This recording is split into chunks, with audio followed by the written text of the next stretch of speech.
एक गांव में एक अमीर जमींदार रहता था। उसे अपने पैसों पर बड़ा घमंड था। जितने अधिक पैसे उसके पास थे उतना ही वे कंजूस भी था। अपने खेत में काम करने वाले किसान से वे खूब काम करवाता था, मगर पगार कौड़ी भर भी न देता। मजबूर गरीब किसान मन मारकर उसके खेत में काम करते। उसी गांव में रामू नामक एक किसान रहता था। उसके पास थोड़ी सी जमीन थी। उसी में खेती बाड़ी कर वह अपना और अपने परिवार का गुजारा चलाता था। रामू बड़ा मेहनती था। वह दिन भर अपने खेत में काम करता और अपनी मेहनत के दम पर इतनी फसल प्राप्त कर लेता कि अपने परिवार के लिए 2 वक्त की रोटी जुटा सके। गांव के बाकी किसानों के पास रामू के मुकाबले अधिक जमीनें थी। वे रामू की मेहनत देखकर हैरान होते कि कैसे इतनी सी जमीन में वे इतनी फसल उगा लेता है। एक साल गांव में भयंकर सूखा पड़ा। बिना बारिश के खेत खलिहान सूखने लगे। गरीब किसानों के पास सिंचाई की कोई व्यवस्था न थी। वे सिंचाई के लिए बारिश पर ही निर्भर थे, इसलिए उनकी सारी फसल बर्बाद हो गई। रामू के साथ भी यही हुआ। अपने छोटे से खेत में वे किसी तरह अपने परिवार का पालन पोषण करता रहता था। अब उनके सामने भूखों मरने की नौबत आ गई। मजबूरी के कारण वे गांव के जमींदार के पास कर्ज मांगने गया। जमींदार कंजूस था। उसने सोचा कि यदि उसने रामू को पैसे दिए तो ये लौटा पाएगा या नहीं, इसलिए इसे अपने खेत में काम पर लगा लेता हूँ। मेहनती तो ये है ही और मजबूर भी। कम पैसों में दुगनी मेहनत करवाऊंगा। उसने रामू से कहा, देख रामू, मैं तुझे तो कर्ज दे नहीं सकता, लेकिन इतनी तेरी मदद कर सकता हूँ कि तुझे अपने खेत में काम पर रख लूँ। तुझे महीने के 1000 रुपए दे दिया करूँगा। पर मालिक, दूसरे किसान तो 2000 पाते हैं। रामू बोला, करना है तो कर, वरना मेरे पास किसानों की कमी नहीं। जमींदार बोला। मजबूर रामू क्या करता। हामी भरकर घर लौट आया। अगले दिन से जमींदार के खेत में काम करने लगा। मेहनती तो वह था ही, वह खूब मेहनत और लगन से काम करता। उसने 4 महीने का काम 2 महीने में ही कर दिया।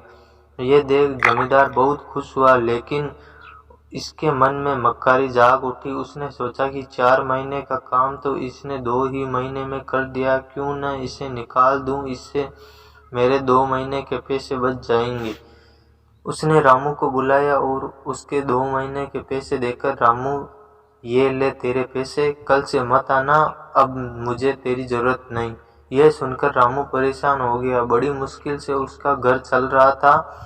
अब अपने परिवार का भरण पोषण कैसे करेगा। वे जमींदार के सामने गिड़गिड़ाने लगा कि उसे काम से न निकाले, लेकिन जमींदार ने उसकी एक न सुनी और उसे काम से निकाल दिया। रामू आंखों में आंसू लेकर लौटा। चिंता से रात भर उसे नींद नहीं आई। सुबह उठकर उसने फैसला किया कि वह फिर से जमींदार के पास जाएगा और उससे विनती करेगा कि उसे वापस काम पर रख ले। वे जमींदार घर के सामने जाकर बैठ गया। सुबह उठकर जाट जमींदार अपने घर से बाहर निकला तो रामू को घर के सामने बैठा हुआ देखा। उसने रामू से पूछा, क्या हुआ रामू, क्यों आया है। रामू जमींदार के पैरों में गिर पड़ा और गिड़गिड़ाते हुए बोला, मुझ पर दया कीजिए मालिक, मुझे काम रख लीजिए, मेरा परिवार भूखा मर जाएगा।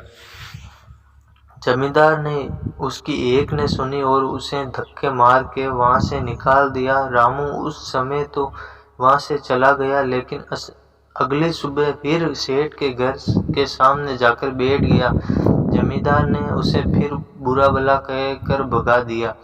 अब ये रोज यही क्रम चलने लगा। रामू रोज जमींदार के घर के सामने जाकर बैठ जाता और जमींदार उसे भगा देता।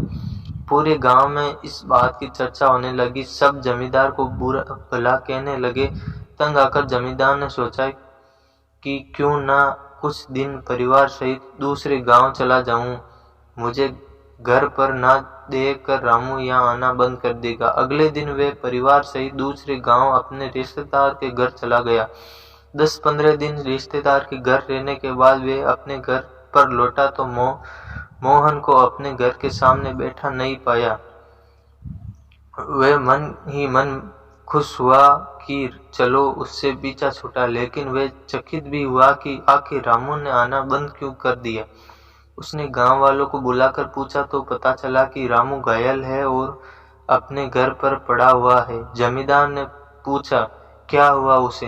एक जमींदार ने कहा, मालिक, आज जब दूसरे गांव चले गए थे तब भी रामू आपके घर के सामने बैठा रहता था। एक दिन आपका खाली घर देखकर कुछ चोर चोरी करने के इरादे से आपके घर में घुसे, लेकिन वे रामू की नज़र में आ गए।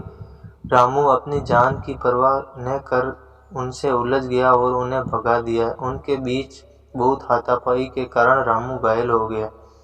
ये जानकर जमींदार को खुद पर शर्म आने लगी कि उसने रामू के साथ कितना बुरा किया, लेकिन इसके बाद भी रामू उसके घर पर चोरी होने से बचाने के लिए चोरों से उलझ गया। वे पछताने लगा। उसने रामू के घर जाने का फैसला किया। वे रामू के घर पहुंचा तो देखा कि रामू बड़ी दयनीय अवस्था में चारपाई पर पड़ा हुआ था। उसके बच्चे भूख से बिलख रहे थे।